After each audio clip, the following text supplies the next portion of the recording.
tahun pemerintahan SBY Budiono disambut dengan gelombang demo di mana-mana. Mahasiswa, LSM, buruh, bahkan warga menyuarakan hasrat mereka, menagih kinerja yang lebih baik. Bahkan ada yang terang-terangan meminta agar Presiden dan Wakil Presiden SBY dan Budiono untuk turun. Benarkah rapot pemerintahan setahun SBY Budiono benar-benar jeblok? Saudara, setahun pamor pemerintahan SBY Budiono menjadi topik bahasan barometer. Kita malam ini bersama saya Rika Amro. Demi Allah saya bersumpah akan memenuhi kewajiban Presiden Republik Indonesia dengan sebaik-baiknya. Satu tahun nanti lepas baik.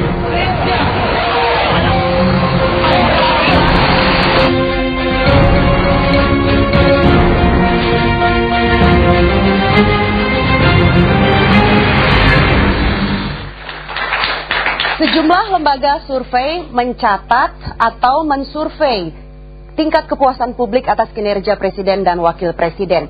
Dua yang kami himpun diantaranya adalah dari Lembaga Survei Indonesia dan Indobarometer. Seperti kita lihat bersama di layar, ada kepuasan publik terhadap kinerja Presiden Susilo Bambang Yudhoyono yang menyatakan puas 66%, tidak puas 32%, lalu yang menyatakan tidak tahu atau tidak menjawab ada 2%. Sekali lagi ini adalah survei dari Lembaga Survei Indonesia.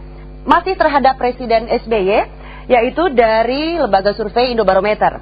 Agak berbeda sedikit, kategorinya sangat puas ada 3,5%, cukup puas 47,4%, lalu kurang puas 41,4%, sangat tidak puas 3,9%, dan tidak tahu atau tidak menjawab 3,5%. Secara umum, kita bisa melihat bahwa masih banyak yang cukup puas dengan kinerja Presiden SBY. Lalu bagaimana dengan tingkat kepuasan publik atas kinerja Wakil Presiden Budiono? Kita lihat dari Lembaga Survei Indonesia yang puas 53%, tidak puas 40%, tidak tahu atau tidak menjawab 7%. Kemudian dari Lembaga Survei Indobarometer sangat puas hanya 1,3%. Cukup puas 26,8%, kurang puas 49,6%, sangat tidak puas 11,9%, tidak tahu atau tidak menjawab 10,4%. Jadi kalau kurang puas dan sangat tidak puas digabung, ada sekitar 60% lebih yang tidak puas terhadap kinerja Wakil Presiden Budiono. Saudara, untuk membahas soal tingkat kepuasan publik yang cenderung menurun, bisa dikatakan seperti itu dibandingkan dengan periode pertama pemerintahan SBY JK dahulu, saya sudah bersama dengan dua narasumber, yaitu Burhanuddin Muhtadi yang merupakan pengamat politik sekaligus peneliti dari Lembaga Survei Indonesia. Selamat malam, Mas Burhan. Malam, Mbak Rika. Iya, dan satu lagi Mas Bambang Setiawan, yaitu dari Litbang Kompas. Mas Bambang, Kompas juga membuat survei, nanti kita juga akan menampilkan data yang bisa dibahas. Nah, saya ingin ke Mas Burhan dulu. Dari survei Lembaga Survei Indonesia, dibandingkan periode pertama, memang ada penurunan. Menurut Anda apa faktor-faktornya? Ya, saya kira banyak faktor, terutama ditunjang oleh 3 persoalan utama yang dirasakan publik mengalami penurunan cukup tajam dalam hal kinerja pemerintahan, soal pemberantasan korupsi, penegakan hukum, dan terakhir adalah soal ekonomi secara nasional. Sementara untuk soal politik relatif stabil, soal keamanan dan ketertiban kinerja pemerintah masih dianggap sebagai cukup memuaskan. Tapi poin saya begini, ini adalah evaluasi reguler yang biasa dilakukan dalam sistem negara demokrasi. Dan sebenarnya selain Indobarometer dan LSI, ada satu lagi dari IFS, International Foundation for Electoral System, yang kira-kira kurang lebih sama, populasinya nasional, face-to-face interview, dan hasilnya masih ada 66% yang puas terhadap SBY menurut IFS, plus 52% yang puas terhadap Budiono. Kurang lebih sama dengan LSI, tetapi Indobarometer jauh sedikit lebih rendah ya. Tetapi trennya tetap sama. Trennya tetap sama dan bisa dikatakan linear antara lembaga-lembaga survei tersebut. Persis, memang agak sedikit berbeda dalam soal angka, tetapi poinnya ada persoalan serius di mata publik menyangkut masalah ekonomi, masalah penegakan hukum, dan masalah pemberantasan korupsi.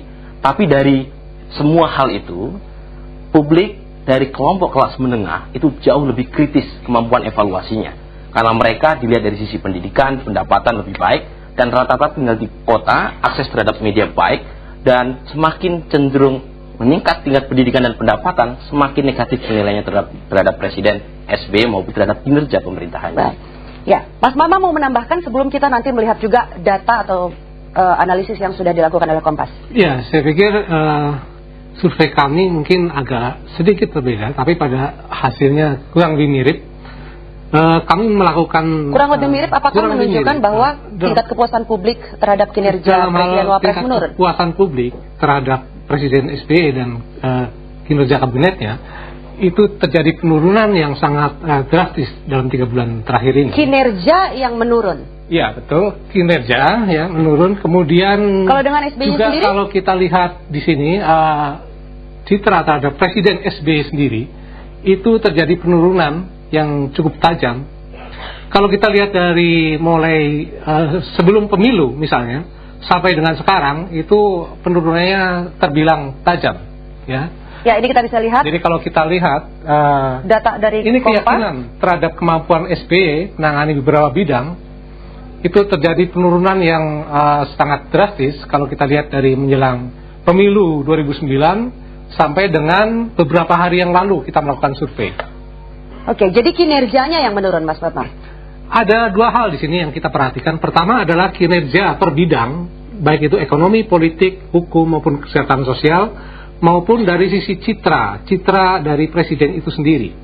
Citra ini kita bisa lihat dari beberapa ukuran di sini, yaitu citra pribadi, kemudian kebanggaan terhadap presiden, kemudian bagaimana presiden memimpin kabinet di sini. Kita bisa melihat bahwa terjadi penurunan yang cukup tajam. Yang paling tajam? Ketiga hal tersebut, ya. Terutama dalam hal kepemimpinan SBY dalam kabinet. Jadi kinerjanya menurun karena kepemimpinan SBY atau karena kabinet? Saya pikir begini, Mbak Rike. Gejala ini agak tidak biasa, ya. Kalau kita lihat belakangan ini. Oleh karena itu analisis kami adalah bahwa ada sesuatu di luar kabinet ini yang punya pengaruh besar, yaitu citra dari Bapak SBY sendiri di sini yang menurun di mata publik, sehingga mempengaruhi pada citra dan kepuasan terhadap kinerja dari kabinet. Kalau menurut Anda faktor-faktor apa yang menyebabkan itu? Yang pertama itu adalah pada sikap pribadi, saya pikir sikap pribadi SBY dalam menanggapi beberapa kasus yang terjadi dalam setahun belakangan ini.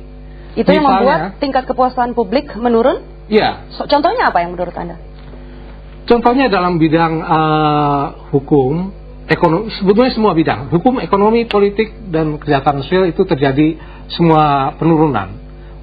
Dan dalam bidang-bidang sub-sub bidang yang lebih kecil itu juga terlihat, misalnya dalam soal penanganan korupsi, kemudian juga penanganan kasus-kasus HAM, dan lain-lain, termasuk dalam soal-soal pendidikan, perumahan, kesehatan itu juga dilihat menurun. Nah, gejala penurunan secara serempak seperti itu, tingkat kepuasan yang menurun secara serempak ini, kalau kita lihat ini ada soal yang lebih besar di sini. Karena biasanya itu menurun per bidang aja, misalnya bidang hukum itu menurun sedikit. Politik ada kenaikan atau penurunan. Tapi yang ini lain tetap. Semua yang bidang lain menurun begitu. Kalau ini semua bidang menurun. Ini Anda melihat ini sebagai fenomena apa, Mas? Ini fenomena yang kami namakan, kalau saya istilahkan itu ada gejala pohon kartu. Maksudnya? Pohon kartu di sini. Jadi ada satu penurunan sedikit di level atas, itu maka akan meluruh. Kalau kartu itu disentuh di atas, maka ke bawah dia akan meluruh. Semacam efek domino begitu. Kepercayaan goyang sedikit untuk level paling tinggi di sini, maka kepercayaan terhadap anggota-anggota kabinetnya itu juga menjadi jeblok. Gitu. Seperti gejala ini yang terjadi sekarang ini. Ya, Mas Burhan, Anda sepakat dengan fenomena pohon kartunya Mas Bambang? Ya, tentu kita punya perspektif yang berbeda menyangkut tafsiran atas data, dan tentu saja agak kurang apple to apple ya, karena responden Kompas kan yang punya telepon saja, sementara masyarakat Indonesia sebagian besar tidak punya telepon. Jadi responden Kompas itu jauh lebih kritis kemampuan evaluasinya dan jauh lebih baik karena mereka memiliki tingkat pengetahuan, akses media yang lebih baik, dan kemampuan untuk menilai ada yang salah dalam setahun pemerintahan SBY Budiono terakhir. Artinya Anda mengatakan bahwa mungkin bisa dikatakan respondennya Kompas adalah kelas menengah, sementara kelas bawahnya itu tetapi dalam ilmu sosial, dalam gerakan sosial, kelas menengah kalau sudah tidak puas itu luar biasa sulit untuk dikendalikan. Jadi critical mass itu jauh lebih memiliki keinginan untuk mengartikulasikan kekecewaan ke kelas bawah, dan mereka punya artikulasi lewat media, lewat demonstrasi, lewat petisi. Betul, jadi ini sumber instabilitas. Kalau pemerintah tidak mendiamkan, tidak memuaskan itu. Berbahayakah itu kira-kira? Persis, kalau misalnya kelompok kelas menengah bawah yang masih puas karena kemampuan evaluasinya kurang baik tadi, itu kan mereka kita sebut sebagai silent majority. Mereka besar tapi mereka diam. Sementara kelas menengah itu punya kemampuan untuk mengartikulasikan ketidakpuasan dan menularkan energi kekecewaan itu kepada masyarakat kelas bawah. Jadi critical mass saya kira yang jauh lebih punya kemampuan untuk mengubah. Ingat kasus 98 di Indonesia atau kasus Thailand ketika Thaksin jatuh, itu kelas menengah. Baik. Apa tanggapan dari pemerintah soal pendapat atau analisa dari Mas Bambang maupun Mas Burhanuddin? Kita tunggu sesaat lagi. Saudara, nanti kami akan mengundang staf khusus Presiden untuk membahas hal ini. Tetaplah bersama kami di Barometer.